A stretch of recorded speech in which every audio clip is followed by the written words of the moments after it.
आप देख रहे हैं इंडिया टाउन न्यूज, भारत की बात।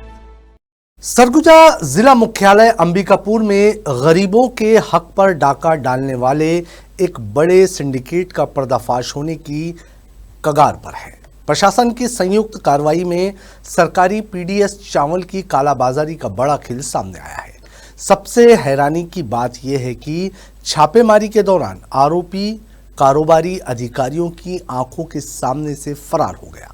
सवाल यह है कि आखिर किसके संरक्षण में यह कारोबार चल रहा था और क्यों बार बार कार्रवाई के बावजूद ऐसे कारोबारियों के हौसले बुलंद हैं।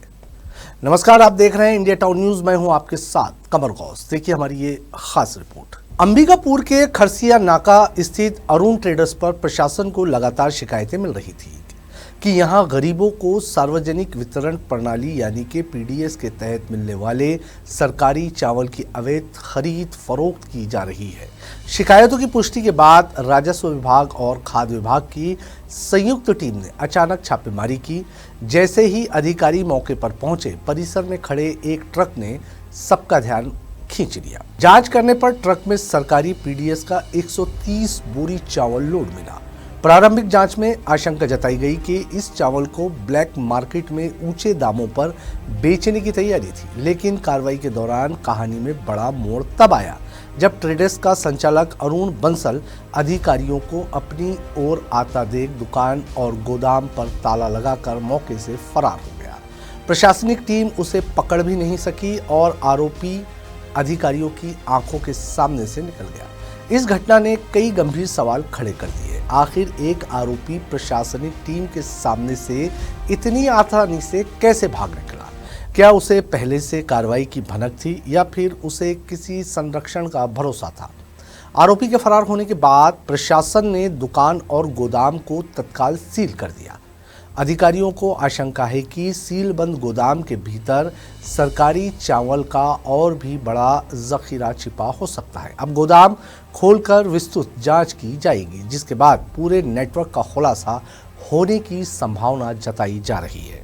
प्रशासन का कहना है कि मौके पर मिले साक्ष्य प्रथम दृष्टि सरकारी चावल की अवैध खरीद बिक्री की पुष्टि करते हैं और जांच के बाद संबंधित अधिकारियों में कड़ी कार्रवाई की जांच की जाएगी। अंबिकापुर खरसिया नाका पे अरुण ट्रेडर्स यहाँ पर आए हुए थे। यहाँ पर सूचना मिली थी कि पीडीएस के चावल का अफरा-तफरी किया जाता है, इसलिए यहाँ पर जांच के लिए आए थे। तो आने के पश्चात टीम आई हुई थी, तो उस पर पता चला कि वो दुकान जो संचालक है वो यहाँ से फरार हो गया। यहाँ पर दुकान को अभी सील कर दिए हैं और इधर बगल में खड़ी हुई है ट्रक एक जिसमें चावल लोड है। अब उसको अभी कार्रवाई कर रहे हैं। इससे पहले भी हम लोग खाद्य विभाग द्वारा जांच की गई थी, जिसमें अनियमितता पाए जाने पर इसके विरुद्ध में एफआईआर दर्ज कराया गया था कोतवाली थाने में। उसमें प्रकरण अभी विचाराधीन है। नहीं, विभाग द्वारा लगातार इसमें जांच किया जाता है, लेकिन फिर भी कुछ लोग एकदम हठी प्रवृत्ति के रहते हैं, जिसके कारण ऐसी प्रक्रिया नियमित होती है।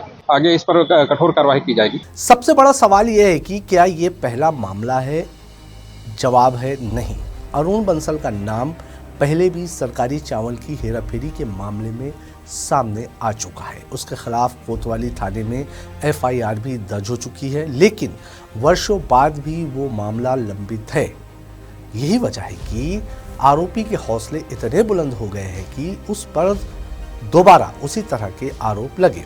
स्थानीय लोगों का कहना है कि यदि पहले मामले में समय रहते सख्त कार्रवाई होती तो शायद आज गरीबों के राशन पर दोबारा डाका डालने की नौबत नहीं आती। सूचना के उपरांत खरसिया नाका स्थित अरुण ट्रेडर्स के हुए पास राजस्व और खाद्य की टीम उपस्थित हुई थी, जहां पर पीडीएस चावल की खरीदी बिक्री और व्यापार के प्रथम दृष्टया साक्ष्य मिले हैं, जिसके आधार पर अरुण ट्रेडर्स को सील करने की कार्यवाही की गई है। जी बिल्कुल, उनकी ओर से थोड़ा सा पैनिक रिएक्शन तो थोड़ा सा किया जा रहा था, बाकी हम उसको थोड़ा सा शांतिपूर्ण तरीके से निपटा के अभी सील की कार्रवाई की गई है। जो भी अब नियमता कार्रवाई होगी वो की जाएगी। पिछले कार्रवाई की फिलहाल मुझे अभी जानकारी नहीं। नियमता देखते हैं, जो भी कार्रवाई हो पाएगी नियमता कड़ी से कड़ी कार्रवाई की जाएगी।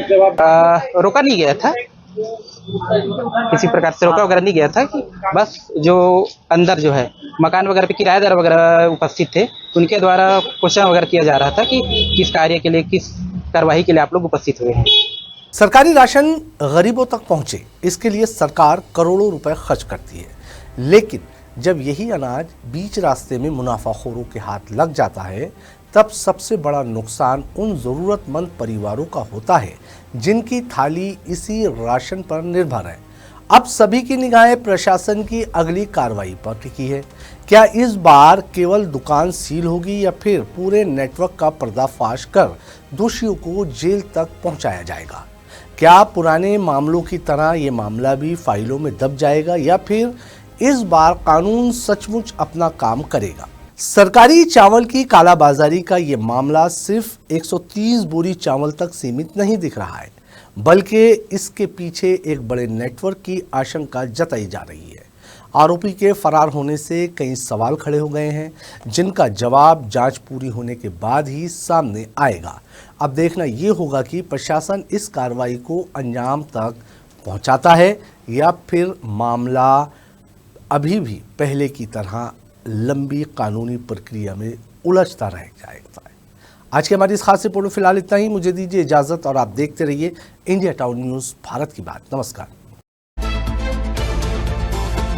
आप देख रहे हैं इंडिया टाउन न्यूज़ भारत की बात।